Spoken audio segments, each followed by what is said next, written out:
Selamat malam pemirsa. Bulan September ini selalu dikaitkan dengan kejadian yang terjadi 56 tahun silam. Sejarah berdarah yang begitu kelam untuk bangsa ini harusnya sudah ditutup rapat ketika berbicara mengenai G30 SPKI. Tapi apakah secara instrumen pemahaman komunis ini masih ada dan menyusupi? Atau memang hanya sebatas dusta saja yang menyebar ke masyarakat? Karena baru-baru ini ada yang baru.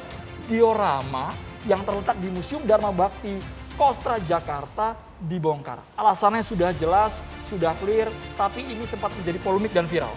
Diungkapkan bahwa komunis kemudian bangkit kembali. Ini tanda-tanda kalau misalnya kita lihat secara undang-undang memang sudah dibubarkan, dilarang. Tapi bagaimana dengan ideologinya? Kita nanti akan bahas bersama dengan sejumlah narasumber.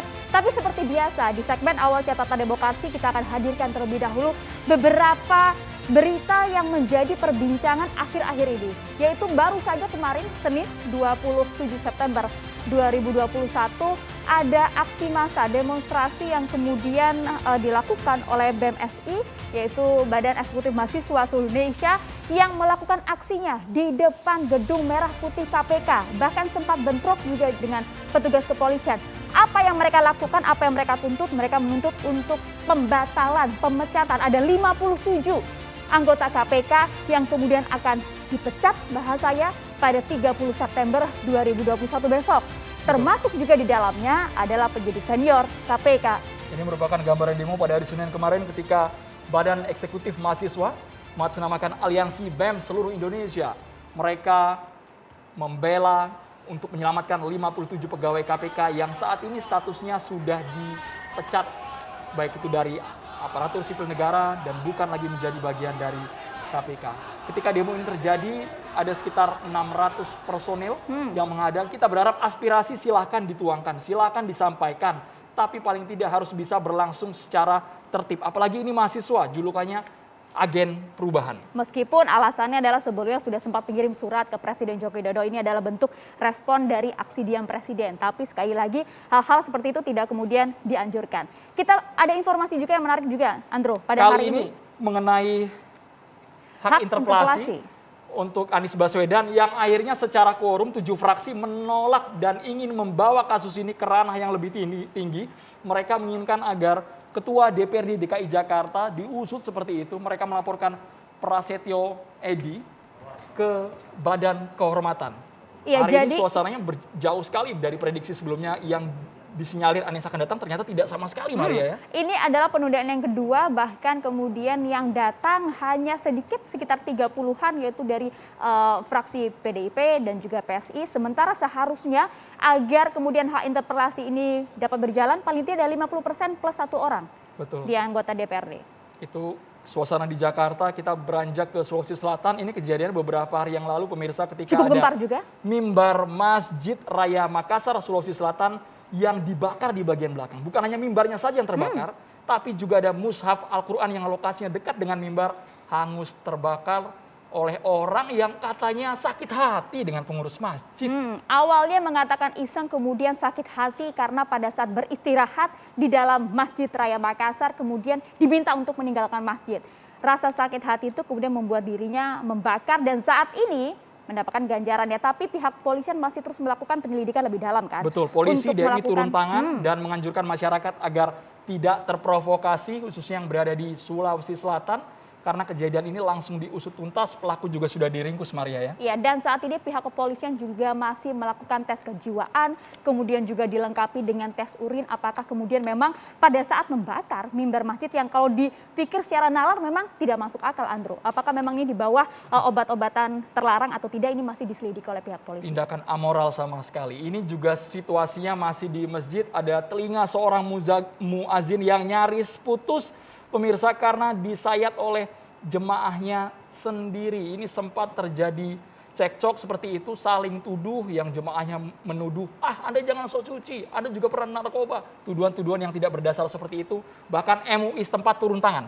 Semua kemudian turun tangan untuk menyikapi adanya aksi ini, karena kalau dilihat-lihat beberapa pengerusakan terhadap rumah ibadah, kemudian penyerangan terhadap ulama, dan juga tadi kalau kita lihat terhadap muazin di masjid juga terjadi dalam rentang waktu yang berurutan, Andro. Di bulan September ini yang menjadi sorotan, bukan hanya tadi seorang muazin, ini juga di Tangerang, Banten ada seorang ustadz yang beberapa waktu lalu ditembak oleh orang yang tidak dikenal dan akhirnya pelakunya sudah diringkus. Ada dugaan ini karena sakit hati, karena marah seperti itu, karena ternyata istrinya menjadi korban pencabulan. Dugaan sejauh ini ya. Dugaan ya, pihak kepolisian bahkan sebenarnya menyatakan diklarifikasi yang memang dikenal sebagai ustadz sang korban ini, namun kemudian diklarifikasi oleh pihak kepolisian dikenal atau berprofesi sebagai paranormal, dan kemudian ada 3 pelaku yang sudah diamankan, yaitu otak dari pembunuhan ini dan juga 2 lainnya adalah eksekutor yang sudah diamankan. Pihak kepolisian saat ini masih mencari 1 lagi sebenarnya tersangka, yaitu yang berperan sebagai maklar lah ibaratnya, yang menemukan antara sang otak pelaku kemudian juga dengan eksekutor. Algojonya juga ya. Ini memang harus diusut tuntas segera agar tidak ada opini liar yang berkembang di sosial media. Kenapa setiap di bulan September ini ada saja ustadz yang diserang. Ini kan kadang dikait-kaitan dengan orang yang tidak punya bukti sama sekali. Bahkan yang terbaru, diorama yang menggambarkan penumpasan G30 SPKI di Museum Dharma Bakti Kostrad, Jakarta. Ini menggambarkan ada Maijen Purnawirawan Sarwoedi, kemudian Soeharto, dan juga Jenderal Nasution waktu itu. Yang posisinya seharusnya seperti ini, posisinya seperti ini diorama yang terjadi di yang berada di Museum Kostrad. Nampak ada, tadi Andro sebutkan, ada mantan Presiden Soeharto, Sarwoedi, dan juga ada Jenderal Nasution. Tapi kemudian dilihat ternyata menghilang ketiga diorama tersebut, dan ini juga kemudian diungkap oleh Jenderal TNI Purnawirawan Gatot. Legend Dudung langsung mengklarifikasi, inilah klarifikasi dari Kostrad, poinnya bisa kita bacakan sesaat, bahwa ide pembongkaran tersebut bukan datang dari kami tapi dari mantan Pangkostrat yang merupakan penggagas pertama pembentukan diorama tersebut. Tadi poinnya sudah tertulis jelas, jadi mau tidak mau Letnan Jenderal Dudung hanya mengikuti apa saran dan juga kemauan dari Letnan Jenderal Purnawirawan Azmi Yusri Nasution. Tapi kita juga punya ini pernyataan langsung dari Jenderal Purnawirawan TNI Gatot Nurmantio. Kita lihat bersama. Komunisme hari ini juga harus dilihat sebagai kultur, watak, karakter berpolitik untuk berkuasa atau mempertahankan kekuasaan dengan menghalalkan semua cara integritasnya. Hal itu dapat dilihat dari cara-cara seperti tenang adu domba antara rakyat atau antara rakyat pemerintah, berbohong pada rakyat terus-menerus, dan menyebarkan fitnah dengan menggunakan buzzer atau memusuhi masyarakat Islam. Dalam hal ini, kekuatan yang menjadi musuh PKI dan akan terus diperangi sepanjang usia Republik ini adalah kekuatan TNI Islam. Bukti nyata jurang kehancuran itu adalah persis di depan mata. Baru saja terjadi adalah Museum Kostrad. Dalam ruang kerja Pak Harto ada patung Pak Harto, Pak Titis, rencana penyelamatan negara dari pengkhianatan PKI sekaligus peran utama dari Panglima Angkatan Darat Kostrad dan Resimen Parako yang kini disebut Kopassus. Mau tidak mau kita harus mengakui dalam menghadapi pemberontakan G30 SPKI, peran Kostrad, peran sosok Soeharto, peran Kopassus yang dulu Resimen Para Komando dengan Sarwoedi, dan peran Jenderal Nasution, peran KKO jelas akan dihapuskan. Dan patung itu sekarang tidak ada. Ini langsung dibantah oleh Pangkostrat, Letnan Jenderal Dudung, yang mengatakan bahwa patung tersebut diambil oleh penggagasnya, yakni Letnan Jenderal TNI Purnawirawan A.Y. Nasution yang meminta izin kepadanya selaku Panglima Kostrad saat ini. Iya, ia bahkan juga menghargai ada beberapa alasan pribadi dari Letjen TNI Purnawirawan A.Y. Nasution yang merasa berdosa membuat patung-patung tersebut menurut keyakinan agamanya. Nah, pernyataannya bahkan disampaikan, jadi saya tidak bisa menolak permintaan yang bersangkutan, kata kemudian Pangkostrat kita, Bapak Dudung. Dudung juga kemudian membantah tudingan yang mengaitkan penarikan 3 patung tersebut untuk melupakan peristiwa sejarah pemberontakan G30 SPKI pada 1965. Ini yang kemudian juga dikait-kaitkan oleh sejumlah masyarakat mengenai aksi ini. Apakah kemudian memang ada penyusupan di tubuh TNI? Atau murni memang apa yang dikatakan oleh Pangkostrat Letnan Jenderal Dudung tadi, poin-poinnya sudah ada rilisnya seperti itu. Tapi berbicara soal komunis di bulan September ini, ini memang perlu diperjelas oleh para narasumber yang memiliki kapasitasnya. Langsung saja kami kenalkan, dari sebelah kanan ada Bang Fadlizon, anggota DPR RI fraksi Partai Gerindra, dan juga Bang Said Didu, pengamat kebijakan publik. Terima kasih Bang Said Didu sudah hadir. Selamat malam. Kita sapa juga sudah ada Profesor Hermawan Sulistyo, dia ada pengamat politik kita. Selamat malam, Bang. Dan juga ada Bang Eko, kita juga akan sapa, ini adalah pegiat media sosial kita. Selamat malam. Kami nanti juga akan menghadirkan Prof. Salim Said, Guru Besar Ilmu Politik dari Universitas Pertahanan Indonesia, nanti akan bergabung melalui sambungan Zoom. Sesungguhnya kami juga mengundang Jenderal TNI Purnawirawan Gatot Nurmantio dan juga Letnan Jenderal TNI Dudung. Namun sejauh ini belum respon seperti itu. Kami berharap dari para narasumber yang ada di sini bisa menjelaskan, apalagi kalau berkaitan dengan isu-isu yang sangat sensitif. Bang Fadlizon, Anda juga yang paling lantang berteriak keras mengkritik seperti itu ketika diorama di Museum Dharma Bakti Kostrad dibongkar. Dengan tadi alasannya sudah jelas, Bang Fadlizon. Kalau boleh mungkin saya juga bacakan, ada statementnya juga, pernyataan Bang Fadlizon ke media, tidak bisa seenaknya diangkut, ini adalah kesalahan yang fatal. Memang sefatal apa Bang? Part fatalnya di bagian mana? Silahkan boleh. Assalamualaikum warahmatullahi wabarakatuh, selamat malam, salam sejahtera. Terima kasih, saya pikir begini, ini adalah sebuah tonggak dalam sejarah yang penting ya, yaitu peristiwa kudeta PKI tahun 65 dan berhasil dipatahkan oleh Angkatan Darat waktu itu. Dan apa yang digambarkan dalam diorama itu adalah sebuah momen yang sangat penting ketika ada Pak Harto, Maijen TNI Soeharto ketika itu menerima Jenderal Nasution dan Pak Sarwo Edi. Jadi itu sebuah momen yang sangat penting, tonggak yang sangat penting yang mencatat kemudian menjadi sebuah perubahan rezim dari rezim Orde Lama kepada rezim Orde Baru. Jadi kalau kemudian ada patung, atau sebenarnya patung itu hanya alat ya, tapi alat untuk menjelaskan sejarah, maka tidak heran kalau ada orang menganggap ini ada upaya untuk menghapus jejak sejarah. Tidak heran kalau ada orang yang menganggap bahwa ini mau membelokkan sejarah. Karena upaya-upaya pembelokan dan penghapusan sejarah itu sudah cukup banyak terjadi. Terutama seolah-olah menganggap PKI itu sebagai korban, ya, bukan sebagai pelaku kudeta. Padahal PKI itu jelas pelaku kudeta dan bukan hanya sekali. Tahun 48 mau kudeta, gagal, ya banyak korbannya, terutama dari kalangan NU, ulama-ulama NU yang diculik dan dibuang ke Sumur Soco 1, Sumur Soco 2. Lalu kemudian berdalih bahwa ini adalah teror Putih Hatta, ya, berlindung di situ. Tahun 65 juga demikian, ini persoalan Angkatan Darat. Padahal memang jelas-jelas PKI melakukan kudeta. Nah waktu itu kita tahu, saya belajar tentang Soviet ya. Jadi saya tahu ada Sino-Soviet dispute. Waktu itu ada pertentangan antara komunis Soviet dengan komunis Cina. Aidit termasuk yang berkiblat kepada komunis Cina. Mungkin Nyoto dan Nyono itu kepada komunis Soviet. Cina waktu itu mengatakan harus segera diambil alih. Mendahului atau didahului. Karena waktu itu Presiden Soekarno sedang sakit. Yeah. Dan akhirnya Aidit mendahului. Nah, kalau sarannya Soviet ketika itu jangan melakukan kudeta. Tunggu saja pemilu. Nah kalau ada pemilu kamu akan menang, kira-kira begitu. Tapi pimpinan Partai Komunis waktu itu Aidit mengambil satu langkah. Ya mungkin ini sebuah berkah tangan Tuhan gitu ya. Sehingga akhirnya kita bisa melibas komunisme di Indonesia. Dan ini yang menurut saya yang terjadi sesungguhnya. Jadi itu momen-momen penting di Kostrad itu dan juga rangkaian peristiwa lain. Termasuk dulu kan ada namanya aksi-aksi sepihak. Aksi-aksi sepihak itu prolog kepada G30 SPKI. Ada peristiwa Bandar Betsi, ya waktu itu ada tentara dicangkul kepalanya. Ada peristiwa Kanigoro, training PII pelajar Islam Indonesia di Kanigoro. Itu dibubarkan, Quran diinjak-injak dan dihancurkan.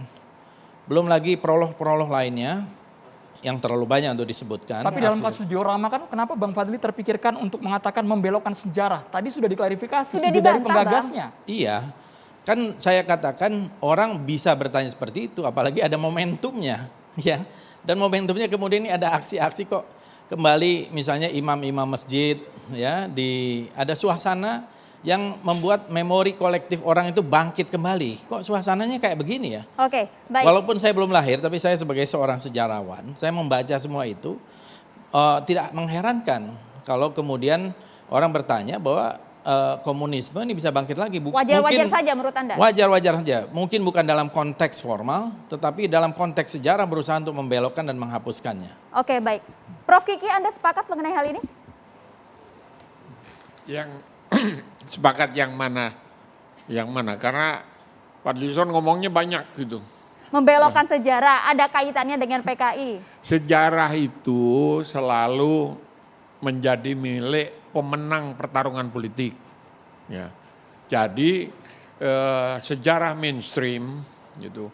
Sekarang kalau 98 sampai sekarang sampai nanti Fadlizon meninggal misalnya. Panjang umur Bang, didoain Bang, jangan doain gitu Ya, Bang. bukan Doain panjang meninggal umur lah, Bang. dalam kesuksesan politik, berhasil menang gitu. Amin. Maka dia akan muncul sebagai pahlawan. Tapi kalau kalah, maka dia muncul sebagai pengkhianat dan penjahat. Nah, jadi karena sejarah itu ditentukan oleh pemenang pertarungan politik, maka yang muncul pada pasca 625 sejarahnya seperti yang kita kenal sampai sekarang, sejarah 65. Banyak dilupakan yang di luar sejarah mainstream. Apa itu? Ini bukan pembelokan. Misalnya pertarungan antara TNI dan PKI itu hitam putih. Itu tidak hitam putih. Studi saya 20 tahun itu kalau Fadlizon mengaku sejarawan, saya tidak pernah jadi sejarawan tapi ijazah saya sejarah. Ijazah saya sejarah. Nah, kenapa? Pemilu 55 pada tahun 1955 dan pemilu setelah tahun 57, TNI itu punya hak pilih, ikut memilih. Dan banyak di batalion-batalion di Jawa Timur itu yang menang di dalam batalion itu yang menang PKI gitu. Nah, jadi tidak hitam putih. Kalau kesimpulan saya, kalau setelah studi 20 tahun itu, omong kosong itu bahwa PKI tidak terlibat. Itu jelas pembelaannya Nyoto, Sudirman, itu jelas-jelas kami terlibat.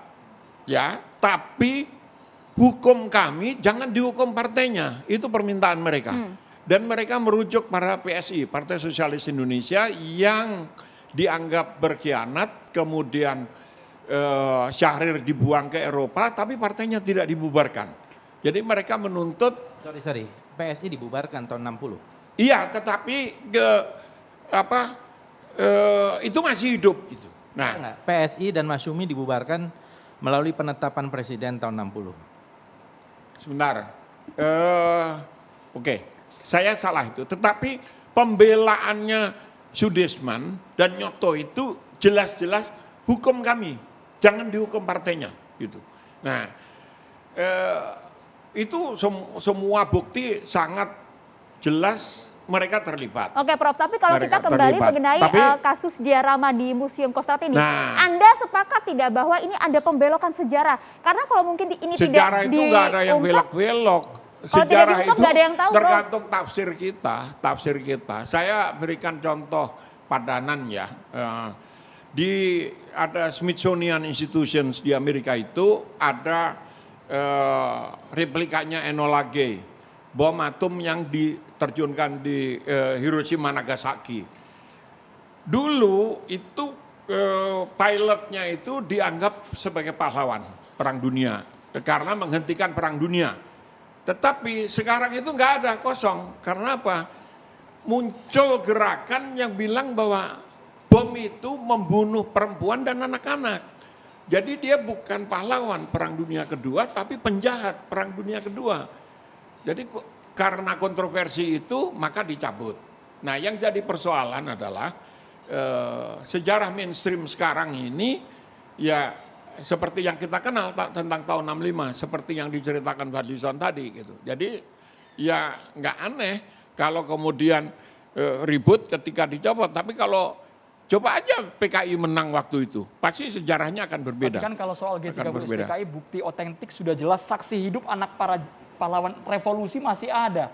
Prof. Kiki, dijawab sesaat lagi, apakah memang dijadikan instrumen politik ketika menggaungkan isu komunis? Hanya di catatan demokrasi, pemirsa.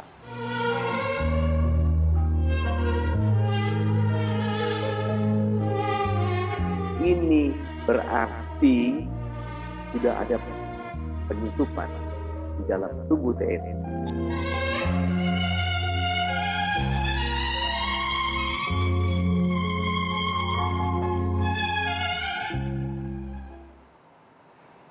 Ya, kalau kita lihat tayangan-tayangan tadi, kemudian banyak masyarakat yang mengait-ngaitkan dengan kok ini nampaknya sudah peristiwa tahunan gitu, sudah ritual dengan kemudian kebangkitan lagi komunis. Ada juga yang bertanya nih, Mas Eko. Ini namanya unik juga ya. Ngong bisa nyawang. Kalau bahasa Jawa artinya cuman bisa memandang. Nah, ini pertanyaan adalah pertanyaan sederhana buat Mas Eko. Langsung di-mention. Setuju atau tidak kalau PKI ini memang biadab? Terus apa salahnya mengangkat isu PKI bangkit di bulan ini karena generasi muda perlu tahu dan diingatkan. Silakan Mas Eko. Iya, kalau dalam peristiwa politik ya, kan terjadi kebiadaban bukan cuma satu pihak kan, pihak PKI kan juga banyak juga yang korban, itu peristiwa politik. Saya setuju juga bahwa itu adalah tadi Fadli bilang ada usaha kudeta dan kemudian terjadi dan ada korban jenderal. Kalau korban ya pasti ada kebiadaban di situ. Tapi yang ingin saya sorotin kayak gini deh. Tadi itu dari banyak awal Peristiwa, ya, ya. Ustadz ini kena ini pada bulan September kebetulan itu seolah-olah bahwa pada bulan ini aja terjadi sesuatu terhadap ahli agama atau katakanlah di Indonesia ini ada ribuan imam masjid, ada jutaan orang marbot masjid dan lain-lain. Dan mungkin saja terjadi pada bulan-bulan lainnya. Tapi ketika ditarik ini cuma terjadi pada bulan September, seolah-olah bahwa ini satu rangkaian. Kenapa misalnya nggak ditarik ada di Jawa Timur seorang guru mencabuli anaknya masuk ke dalam konteks ini kan enggak. Padahal ada terjadi bulan September juga.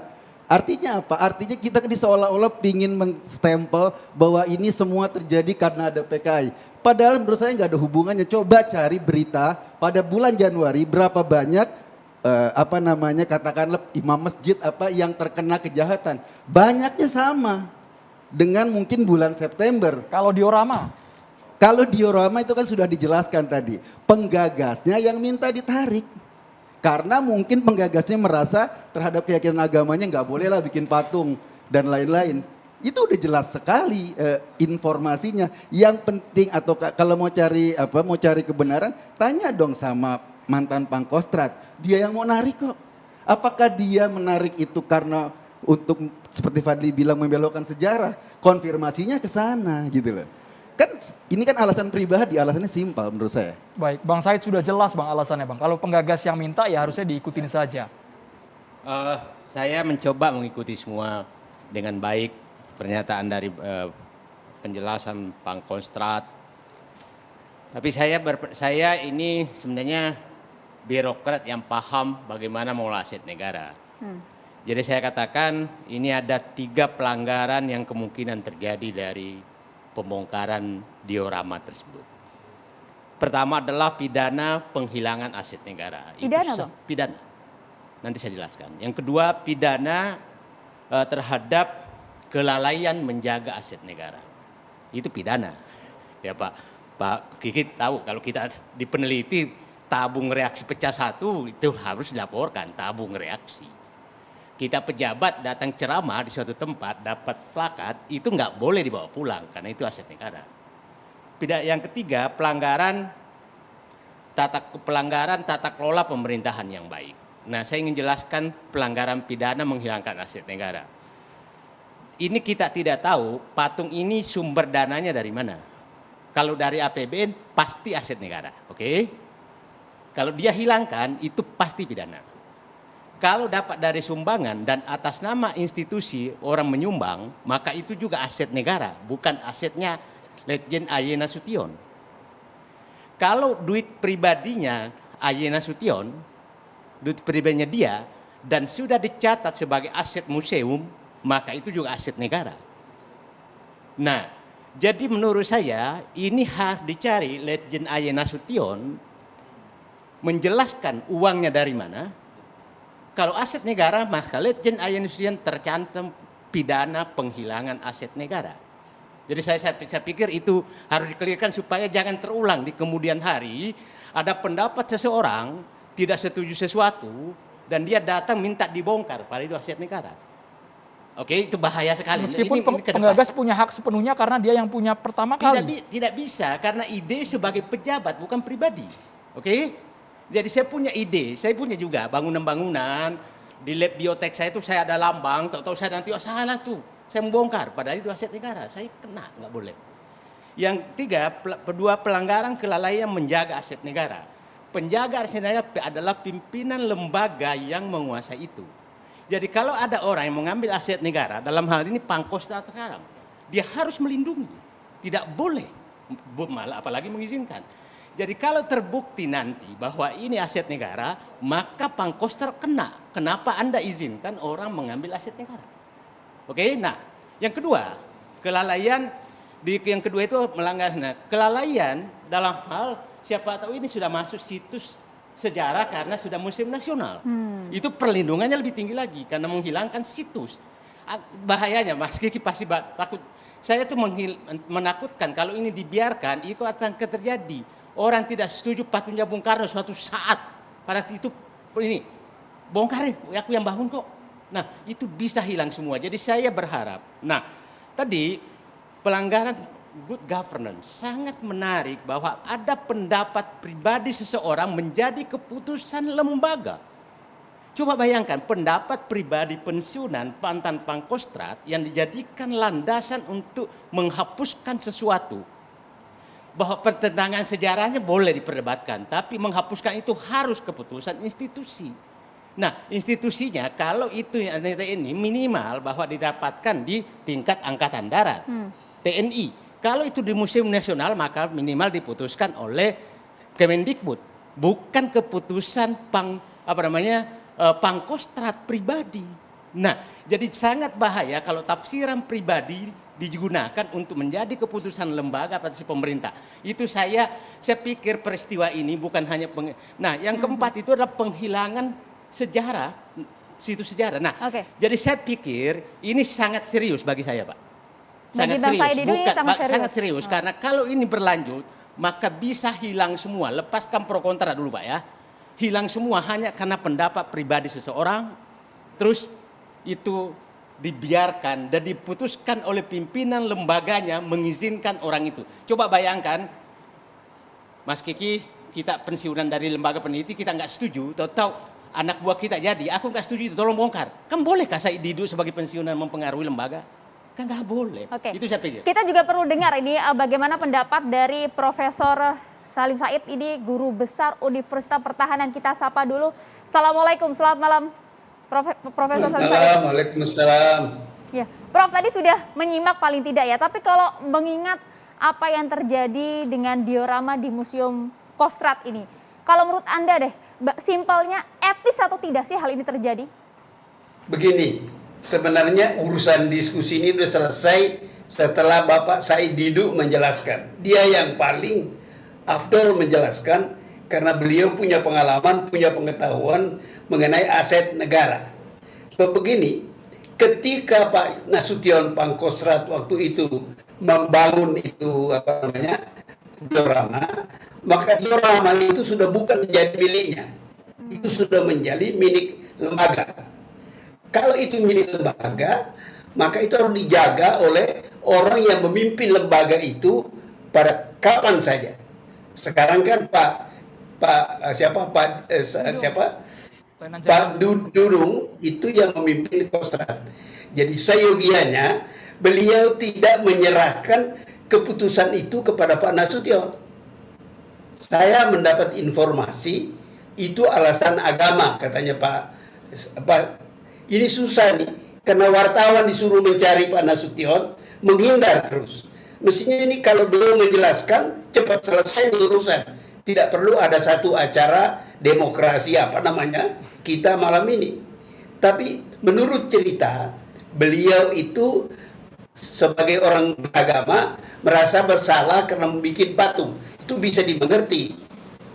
Saya ingat, saya pernah di negeri Belanda mau memotret penjaga museum perpustakaan Snowhorgronya. Snowhorgronya ini ahli Islam, penasehat agama kepada pemerintah Belanda. Yang jaga itu cucunya. Dia tidak mau dipotret karena dia merasa sebagai orang Islam, kakeknya kan masuk Islam menurut ceritanya, dan tidak boleh dipotret. Jadi kita nggak berhasil memotret. Tapi ini kan pribadi. Yang terjadi dengan yang kita bicarakan ini, yang di Kostrad ini, tidak pribadi. Pribadi ketika diberikan oleh Pak Nasution kepada Kostrad. Setelah itu masuk kepada Kostrad, barang itu sudah menjadi milik publik dan harus dijaga oleh orang yang memimpin lembaga itu. Dan itu sudah dijelaskan oleh Pak Said Didu tadi. Jadi sebenarnya mestinya Pak Said Didu, Pak Dudung, kacau, udah tua, suka kacau. Pak Dudung tidak membolehkan itu barang diganggu-gugat. Sebab itu barang bukan miliknya Pak Jenderal Nasution itu lagi, mantan Pangkostrat. Sudah menjadi milik negara dan seluruh aset Kostrad itu dijaga oleh Pangkostrat yang bertugas dalam hal ini Pak Dudung itu. Jadi nggak perlu. Nah, kenapa ini menjadi ribut? Bukan karena gedung itu sendiri, bukan karena barang itu sendiri. Karena ini bulan September.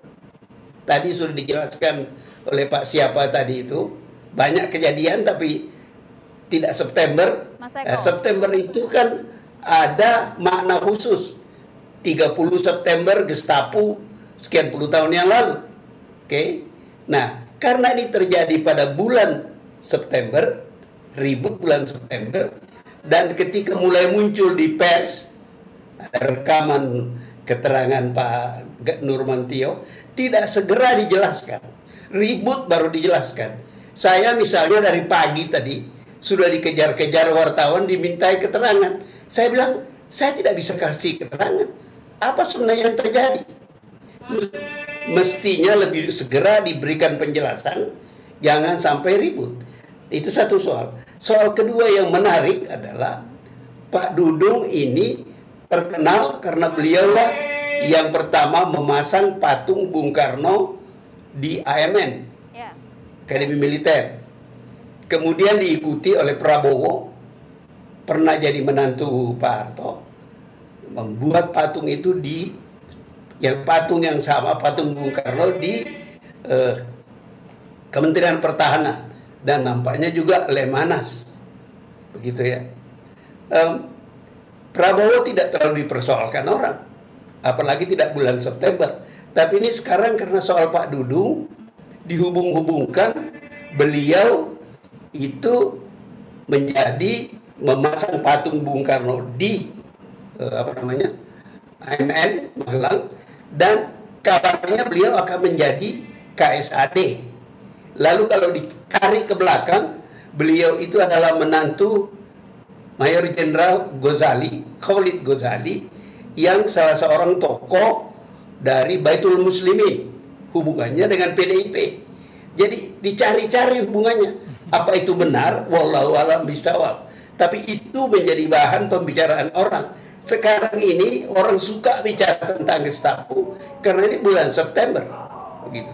Apakah ini tanda PKI bangkit? Saya dari dulu dan orang Indonesia pertama yang terang-terangan mengatakan PKI itu sudah bangkrut. Lihat aja, Uni Soviet bubar, Cina jadi kapitalis, Vietnam jadi kapitalis, Ceko, saya pernah menjadi duta besar di Ceko, tidak ada lagi sisa komunis itu. Di Eropa Timur sudah tidak ada lagi, semua jadi komunis. Semua meninggalkan komunis. Itu tanda bahwa komunis itu tidak laku lagi. Nah, kok di Indonesia orang masih ngomong itu? Sejarahnya lain. Bubarnya PKI di Indonesia itu disertai dengan pertumpahan darah, baik yang dibunuh oleh PKI, para jenderal, maupun yang terbunuh, orang PKI terbunuh. Itu meninggalkan apa? Meninggalkan dendam. Jadi besar kemungkinan yang kita bicarakan, yang kita hadapi ini, yang mengancam kita ini, dendam-dendam. Anak-anak PKI, keponakan PKI yang banyak terbunuh, ini ada kebebasan untuk ngomong. Prof. Salim. Jadi serang aja. Itu yang saya takut yang sedang terjadi di Indonesia. Nah, ini harus dihadapi. Ini harus kita hadapi. Jangan tambah kacau negeri kita. Gitu. Jadi susah saya mengerti soal apa tadi diorama itu tanda kebangkitan PKI. Terutama kemudian setelah dijelaskan oleh Pak Nasution itu. Sayangnya itu tidak segera dikemukakan, dan sayangnya pula Pak Dudung itu membiarkan itu terjadi. Padahal menurut aturannya seperti dijelaskan oleh Pak Said Didu tadi, itu tidak boleh, sebab itu bukan haknya Pak Panglima Kostrad siapapun. Baik, Prof. Salim itu Said. hak milik negara. Baik, terima kasih banyak. Prof. Salim Said sudah bergabung di Catatan Demokrasi. Mas Eko ditanggapi dulu karena tadi Bang Saididu mengatakan ini pelanggaran, Mas Eko. Ada pidananya bahkan.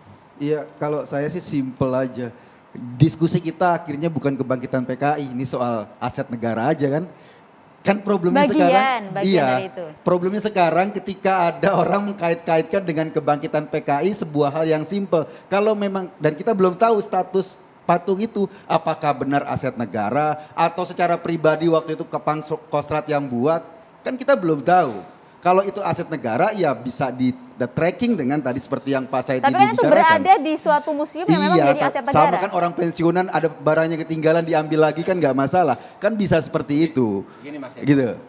Ada nilai sejarah yang sangat orang maklumi bahwa itu detik-detik yang sangat menegangkan tanggal 1 Oktober. Dan itu digambarkan.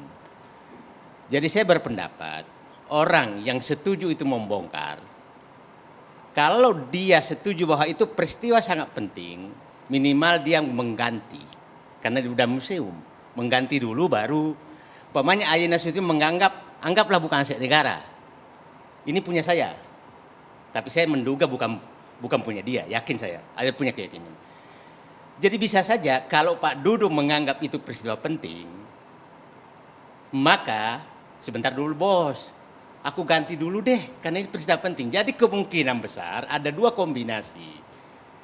Tidak menganggap peristiwa penting, yang itu, tapi publik masih menganggap itu peristiwa penting. Itu agak sensitif juga ini Bang Said, pernyataannya. Kalau tidak menganggap itu peristiwa penting karena bagian dari jejak sejarah. Ya, kalau dia menganggap peristiwa penting, seorang pemimpin itu pasti menyatakan, ini peristiwa penting bagi Angkatan Darat. Tolong jangan dihapuskan dulu, saya ganti dulu deh, kira-kira. Gini Pak Said, ada banyak diorama PKI, ada banyak sejarah lubang buaya dan lain-lain, itu banyak banget dan itu masih ada sampai sekarang. Saya ingin pastikan bahwa apakah tadi saya setuju bahwa ini, kalau ini aset negara kita tracking dengan seperti logika tadi. Nggak boleh aset negara dihilangkan dan lain-lain. Tetapi jangan buru-buru menarik bahwa ini adalah problemnya PKI, yang nggak juga. Ini menurut saya terlalu melompat gitu loh. Tetapi jangan juga menyatakan tidak. Ya kan tinggal kadarnya saja. Yang saya ingin ulangi Pak, bahwa kalau Pak Dudung menganggap bahwa ini tonggak sejarah bagi Angkatan Darat sangat penting, maka dia pasti berpendapat, oke deh saya maklumi tentang kepercayaan kepercayaan Anda tentang patung. Maka kalau memang ini patung Anda, tolong kasih waktu saya untuk mengganti deh. Kira-kira begitu logikanya. Tapi kalau saya tambahkan sedikit. Tapi kalau kita lihat Bang Fadlizon, judul kita kan besar, komunis bangkit lagi. Nah, nanti kami juga ingin dengar apakah pendapat dari sejumlah narasumber, tapi tahan dulu usai jeda saat lagi di Catatan Demokrasi.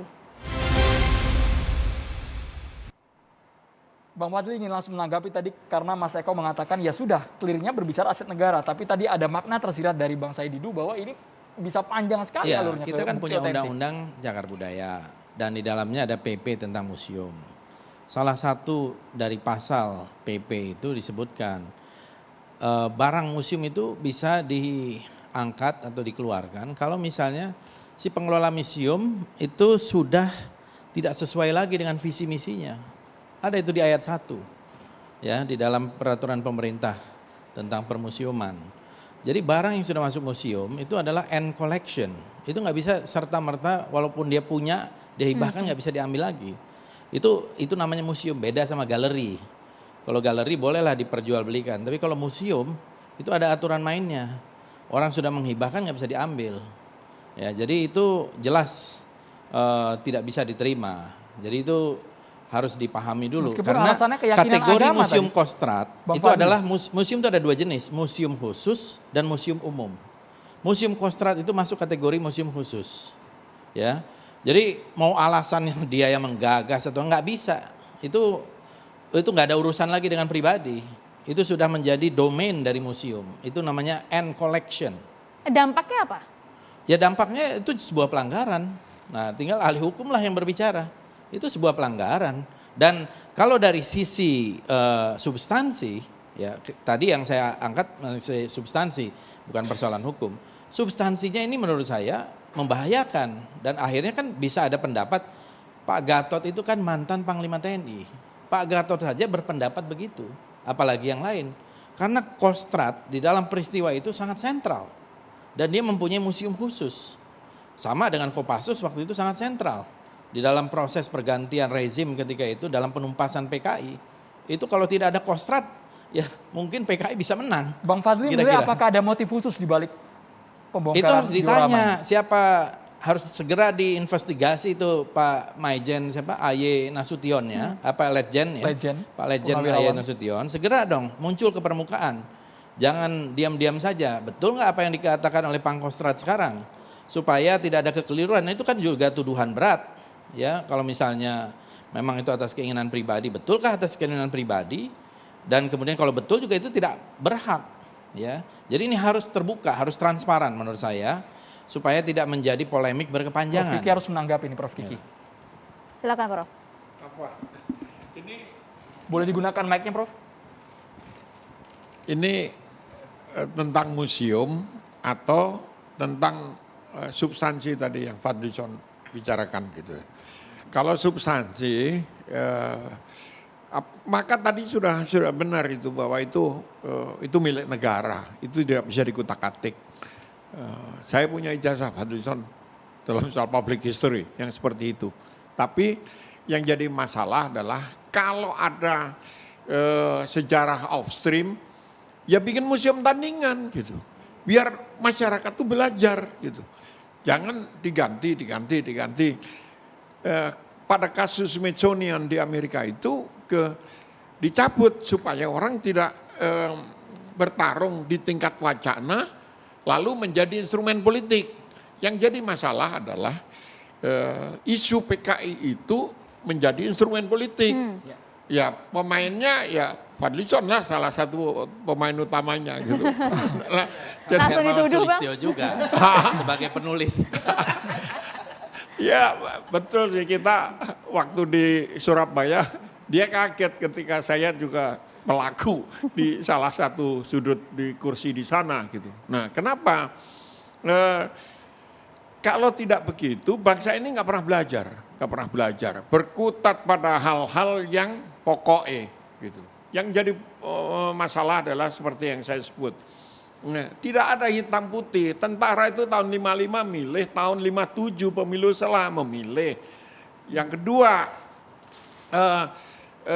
rujukan para yang percaya bahwa kebangkitan PKI masih ada muncul itu sebetulnya isu yang obsolet ya. Kita semua tahu udah lewat kayak begitu. Tetapi dalam beberapa hal masih laku jualannya Fadlison ini kan gitu. Gini, sebentar. Nah.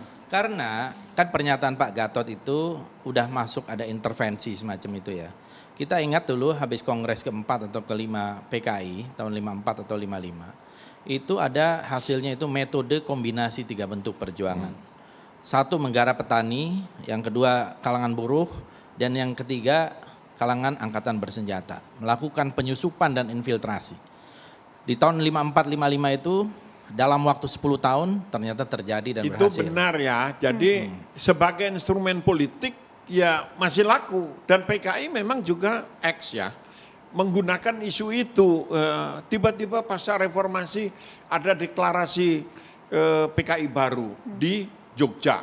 Saya diminta menjadi moderator di acara TVRI di Jogja waktu itu.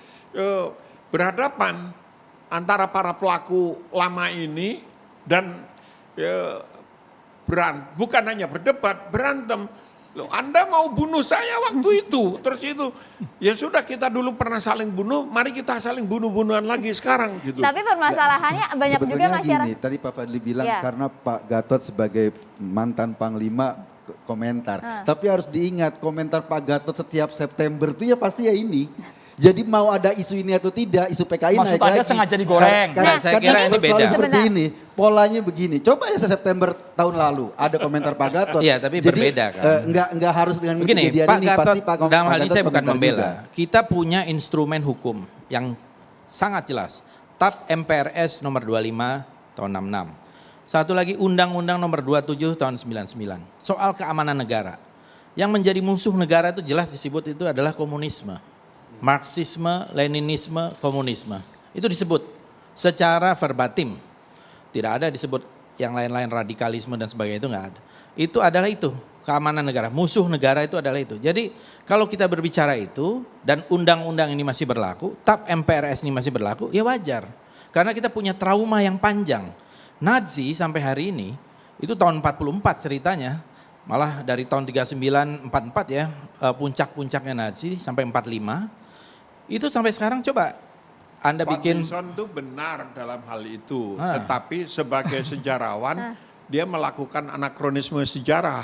Bukan Karena anakronisme. menilai masa lalu dari konteks Bukan. sekarang dan menilai masa sekarang dari konteks 60 tahun yang Saya lalu. saya hanya mau mengatakan di negara maju seperti Eropa saja yang demokrasinya jauh lebih maju dari kita, masih ada pelarangan partai Nazi atau neo-Nazi atau segala macam embel-embel pakai baju Nazi aja dilarang. Artinya menurut Ya, Anda di ya, Indonesia Artinya kenapa? kemungkinan ini Ada trauma. Ya, Karena sekarang mereka nggak ada yang pakai melakukan embel-embel PKI. melakukan pembantaian. Nah, Indonesia punya trauma Ya, terhadap sekarang PKI. nggak ada hari ini, per Iya, iya. hari ini nggak ada yang pakai embel-embel PKI. Yang pakai Ada embel-embel juga PKI. yang dulu pernah pakai kaos katanya Iya style. dulu, Iya. kan kita bicara sekarang. Ah. Yang sekarang teriak-teriak PKI ya orang yang isu PKI ini bangkit tanpa ada fenomena apa-apa, cuma fenomena patung yang ya. mungkin soal simpel tadi, Oh, aset itu tidak negara. simpel. Itu Iya, serius. Iya, aset negara. Iya, Tidak bukan aset harus ada negara. kaitannya dengan Itu PKI. peristiwa penting. Kalau tidak ada peristiwa itu, tidak terjadi Nah, perubahan. kalau saya lihat ya sebagai kekuatan politik, PKI maupun neo PKI atau apa, itu barangkali ya real dan nggak real. Bang Said, kita kasih Tetapi kesempatan kalau dulu nih, Prof. ideologi, ya komunisme apa, saya mau tanya siapa sih yang ngerti komunisme? Oke, Bang Said dulu. Oh, Fadlizon aja salah kok. Saya begini, saya Enggak, yang bagian komunisme yang mana? Bang Fadli, kita kasih kesempatan Kita Bang berikan Said. iya, kesempatan silakan, Bang Said silakan. dulu. Bang Said. Silakan, saya Bang. begini. Setiap kekerasan sangat tidak wajar melarang orang tidak trauma. Sangat tidak wajar. Siapapun melakukan kekerasan. Jadi orang trauma terhadap kekerasan PKI tidak boleh dilarang. Kita trauma supaya jangan terulang. Oke Pak ya. Nah yang tadi saya menarik Prof. Yang tentang pembongkaran patung di Hiroshima. Karena sudah dianggap tidak pahlawan. Bukan. Itu Smithsonian Institution. Oke. Boleh sama mic-nya, Prof? Itu di Smithsonian, Ya, di oke. Museum Smithsonian. Ya, maksud saya begini. Dihilangkan teksnya. Ya, dihilangkan teksnya. Jangan sampai sama dengan waktu Stalin dijatuhkan patungnya di Rusia. Saya berharap jangan sampai penghilangan patung di Kostrad dianggap sama dengan itu, sehingga dianggap ketiga patung orang situ bukan pahlawan lagi, Pak Harto, Nasution, dan Saroedi. Nah, makanya penting sekali muncul Aye Nasution menjelaskan, jangan sampai publik membaca seperti pembongkaran patung yang lain. Bahwa itu karena sudah Stalin dan dianggap pahlawan di Rusia, maka dijatuhkan. Yang dikatakan Prof. Himawan tadi, patung itu karena dianggap tidak pahlawan dijatuhkan. Jangan Tapi kan sampai, berbeda dong dengan yang ini, Bang. maksud saya, makanya perlu sekali muncul Aye Nasution. Supaya ini tidak menjadi polemik, bisa membaca orang, oh berarti tiga pahlawan di situ sudah nggak dianggap pahlawan. Ini saya, tolong ini clearkan, karena siapa tahu Mbak ini bisa dibaca macam-macam, Itu loh. Itu Ini Mas. tafsir yang cukup berbahaya juga ya. Jadi memang upaya-upaya itu kan selalu ada. Saya kira wajar mau membelokkan sejarah. Sampai sekarang mau tetap ada menghapus Bang Fadli sejarah. Anda melihatnya meskipun Ada sudah dong. kejadian Misalnya 56 tahun silam. Dari berbagai macam buku terutama ya untuk melakukan rekonstruksi. Itu dari tahun 48 kejadian begitu. Ya, udah jelas-jelas kudeta dia bilang tidak. Itu teror putih Hatta. Itu karena faktor perang dingin dan lain-lain. Jadi padahal Soekarno-Hatta waktu itu bersatu, masih Dwi Tunggal. Ya, mengatakan pilih musuh atau pilih Soekarno-Hatta.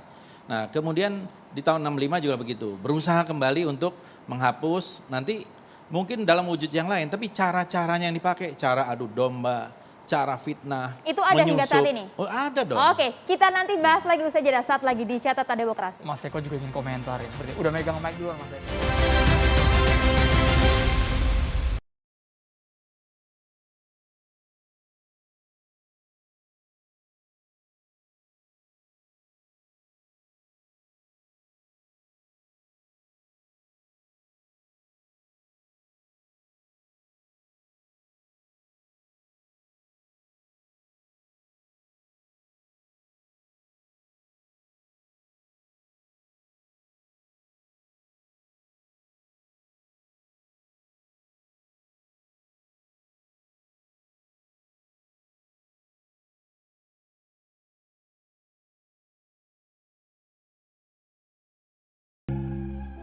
Ya, hal ini memang masih kemudian diperbincangkan oleh banyak pihak. Bahkan tadi sore masih menjadi trending di Twitter.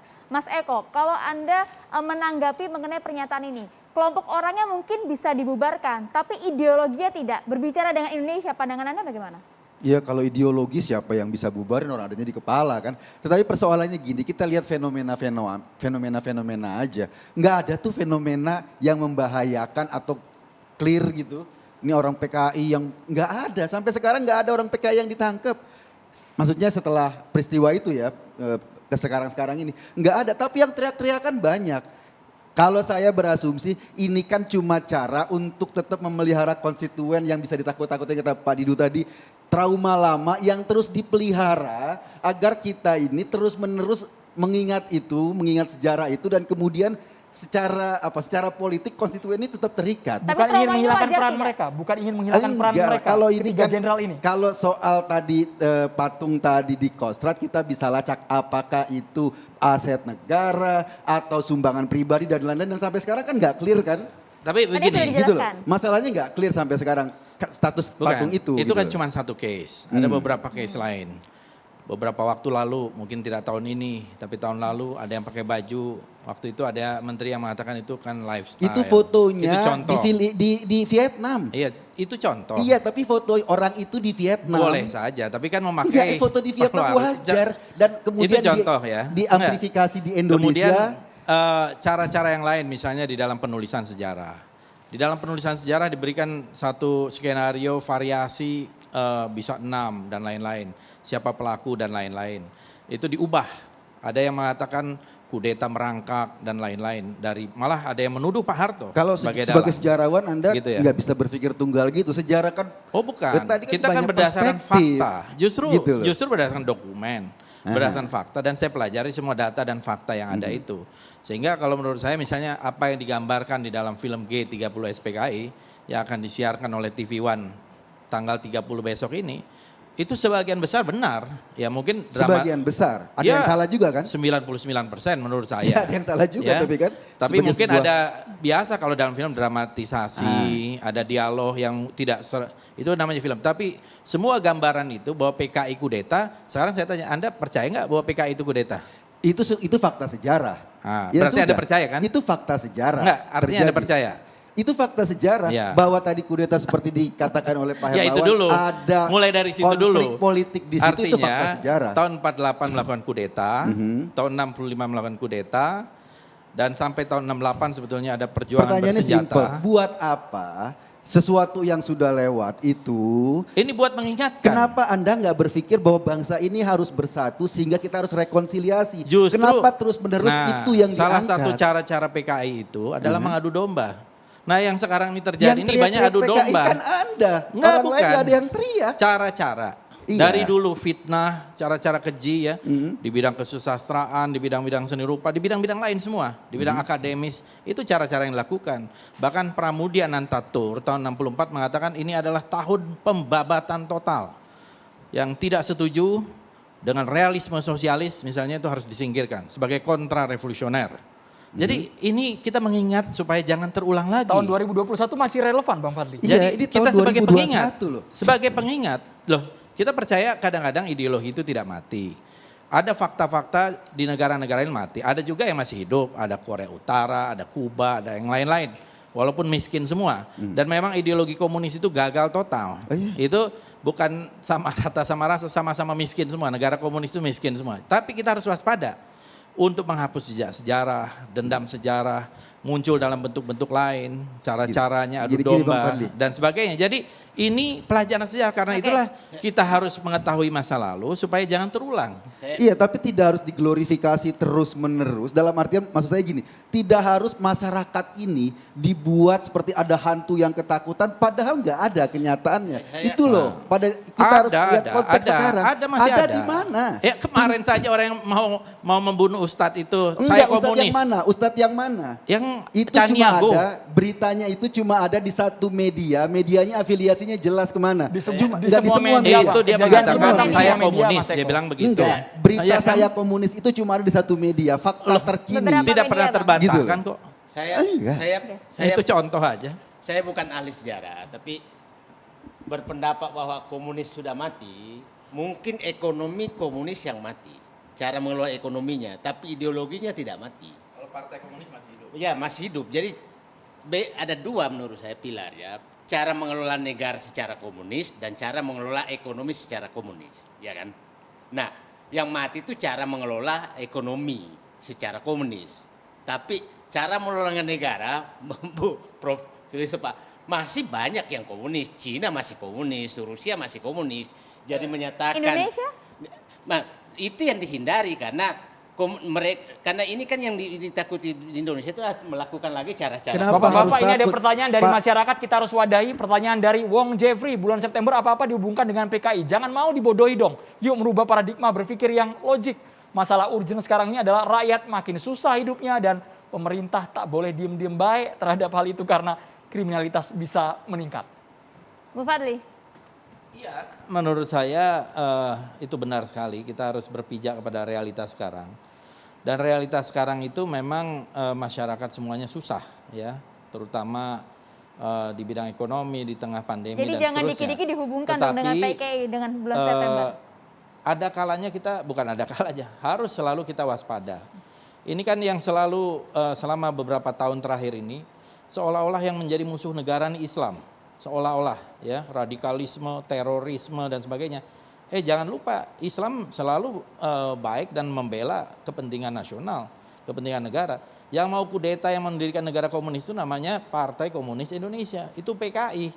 Tapi kalau FPI apa yang lain-lain itu tidak ada masalah. Itu yang malah dibubarkan. Jadi memberikan satu stigma yang buruk justru kepada agama, kepada Islam dalam hal ini terutama. Dan itu yang terjadi.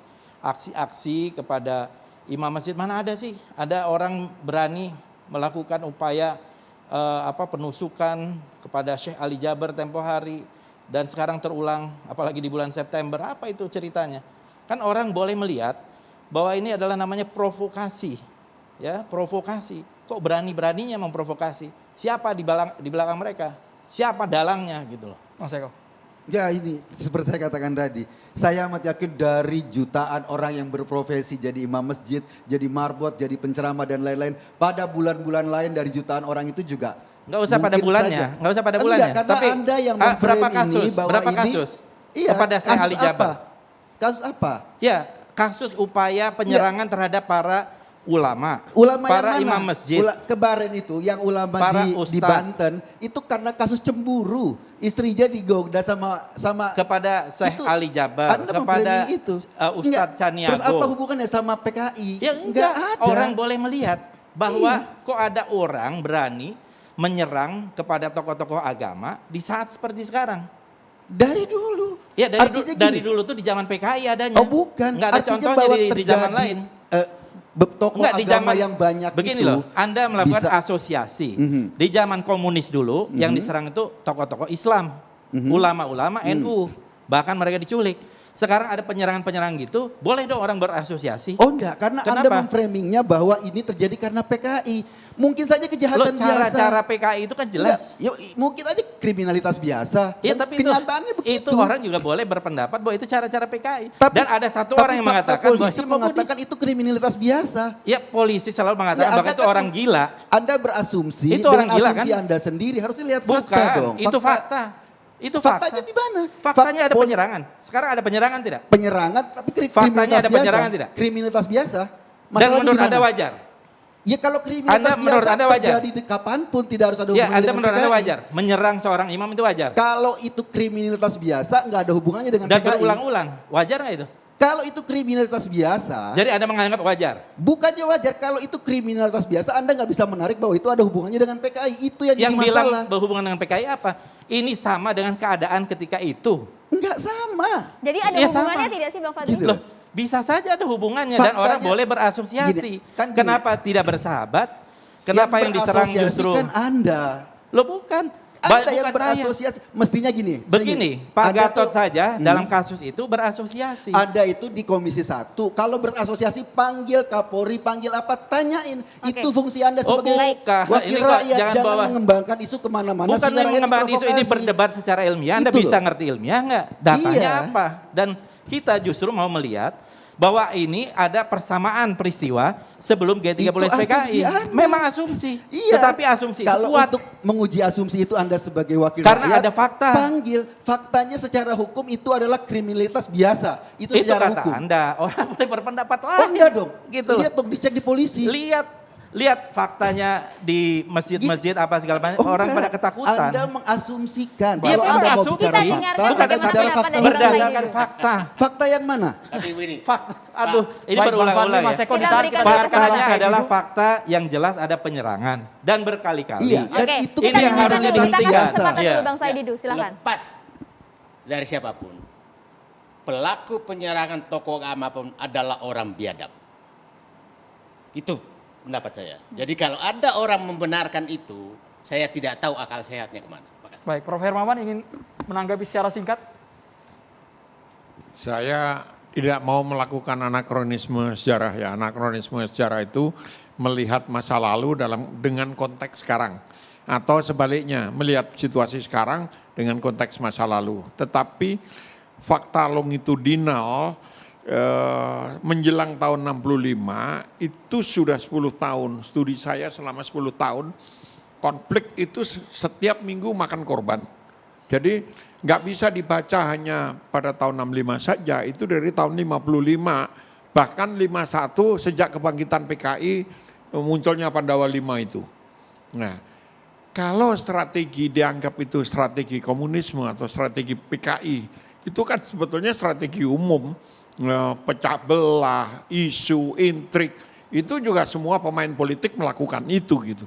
Nah, yang jadi persoalan adalah kelompok-kelompok yang seperti ini memang masih ada dan sekarang ini berebut isu, bertarung isu. Fadlison menggunakan karena isu ini masih laku, yang lain bilang ini nggak laku Harus gitu. saya Nah kita koreksi. buktikan aja 2024 nanti. Harus saya koreksi, nggak ada. Saya dari dulu sebelum ada partai pun saya bicara ini dan saya juga meneliti. Ya, meneliti tahun 48. karena percaya itu sudah ngomong seperti itu dan terbukti, jadi tambah yakin dia sekarang. Iya iya dong, Tambah sangat yakin. Karena ada Sebagai instrumen begini, politik Pak. ini masih efektif Saya gitu. tidak Bagi saya, bagi Mas Eko Kekejaman mungkin itu, sudah nggak efektif gitu. Kekejaman tahun 48, imbasnya sampai tahun 65. Ada pembalasan, ada retaliation dan seterusnya.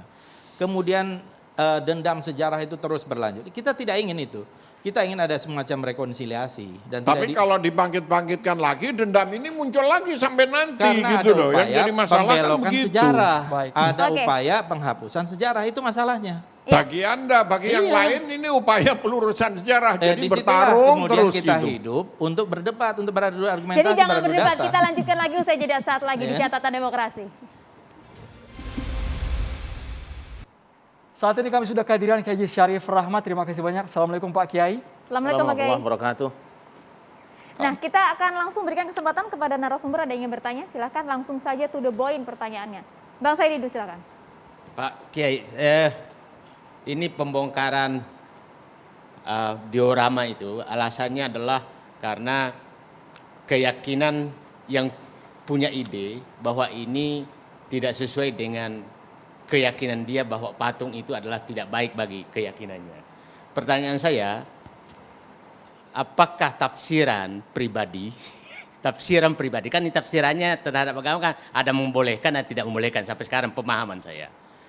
Apakah tafsiran pribadi itu boleh digunakan oleh lembaga negara mengambil keputusan? Tafsiran pribadi tentang agama. Terima kasih. Baik. Pertama sekali saya ingin mengaturkan terima kasih bisa bertemu dengan para tokoh yang hebat-hebat ini. Saya bermimpi bahwa keempat orang ini ikut ngatur negara mungkin aman negeri ini. Ini berawal dari sebuah hadis, innal malaikata la tadkhulu baitan fihi suratun wala kalb. Satu rumah tidak akan dimasuki oleh malaikat tidak akan masuk dalam satu rumah yang di dalamnya ada gambar dan anjing. Kata surah ini sebetulnya masalahnya. Kalau kita baca Al-Quran sebenarnya kata surah itu tidak selalu menunjukkan kepada syakal fisik. Misalnya Nabi Sulaiman misalnya, dia memerintahkan petugasnya membuat patung. Ya'maluna lahum ma yasha' mim maharib wa tamathil wa jifanin kal jawab qudurul syai'at. Ya'malu ala Daud syukra. Jadi Nabi Sulaiman ada tamathil. Tamathil itu boneka, bentuk fisik patung. Nah, jadi yang masuk dengan surah itu apa? Yusawwirukum fil arham. Dia membentuk kamu dalam fisik. Nanti ada istilah tamathil, ada ausan, ada wasan, ada asnam, sonam. Jadi kalau tamathil itu bentuk fisiknya, kalau asan itu yang disembah, asnam itu patung yang disembah juga. Sehingga para ulama ada yang mengatakan bahwa sebetulnya kalau bikin bentuk fisik manusia apapun saja, selama dia bukan sesembahan masih boleh. Tetapi memang oleh sebagian ulama dikatakan walaupun tidak disembah dia bentuknya fisik, surah sudah tidak boleh. Nah, penting saya sampaikan bahwa semenjak beberapa tahun terakhir di Indonesia muncul kelompok dari yang selama ini tidak ada di sini, berbeda dengan yang di Indonesia bahwa mereka lebih keras. Jangankan patung, gambar di uang pun, foto pun haram. Foto air itu haram. Saya tidak akan sebut kelompok mana karena ini sudah dari Indonesia. Jangan-jangan pemikiran ini kemudian mempengaruhi keluarga beliau, keluarga yang sekarang almarhum itu, sehingga kemudian merasa penting untuk mencabut gambar tadi, mengambil patung tadi. Saya kira ketika menjadi kebutuhan sebuah negeri, negara punya kebijakan tersendiri untuk mengambil kebijakan ini, seharusnya Majelis Ulama berani berbicara. Undang para ulama, benarkah pemahaman fikih seperti ini? Karena kalau sudah nas masuk ke dalam fikih, itu lain masalahnya. Ketika negara punya kepentingan, negara punya hak untuk menentukan boleh atau tidak diambil. Itu saya kira. Selanjutnya kami persilakan bagi yang ingin bertanya langsung pada Ustadz.